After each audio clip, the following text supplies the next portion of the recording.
বিয়ের ক্ষেত্রে আসলে আমি বলেছি যে আমি লুকিয়ে বিয়ে করতে গেছি। তো আমার যেটা ছিল, আমাকে ও হচ্ছে একটা লেহেঙ্গা দিয়েছিল, লেহেঙ্গাটা প্রচন্ড ভারী ছিল। আমি পার্লারে গিয়েছি, ওই লেহেঙ্গাটা পরে সোজা বাসায় চলে গেছি। আর আমার গায়ে শুধু একটা ডায়মন্ডের নেকলেস সে দিয়েছিল, লেহেঙ্গাটা পরা ছিল। দ্যাটস ইট, আমার বিয়ে এটাই।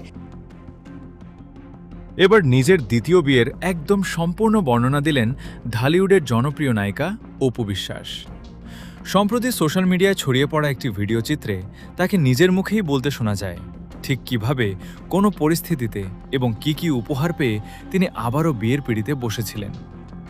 ভিডিওটিতে লেহেঙ্গা পরে পার্লারে সাজতে যাওয়া থেকে শুরু করে উপহার হিসেবে ডায়মন্ডের নেকলেস পাওয়ার সমস্ত বিবরণ উঠে আসায় ভক্তদের মাঝে রীতিমতো হুলস্থুল পড়ে গেছে।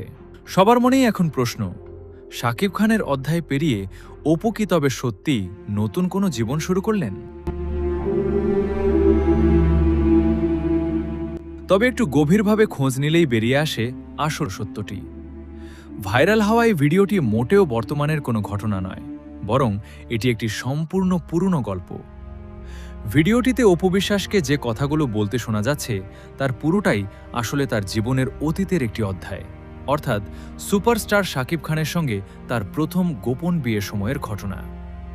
সে সময় পার্লারে গিয়ে শুধু একটি লেহেঙ্গা পরে গোপনে সাজসজ্জা করা এবং উপহার হিসেবে একটি ডায়মন্ডের নেকলেস পাওয়ার সেই পুরনো স্মৃতিচারণকেই বর্তমানে একটি মহল উদ্দেশ্য প্রণোদিতভাবে নতুন করে তার দ্বিতীয় বিয়ে বলে চালিয়ে দিচ্ছে।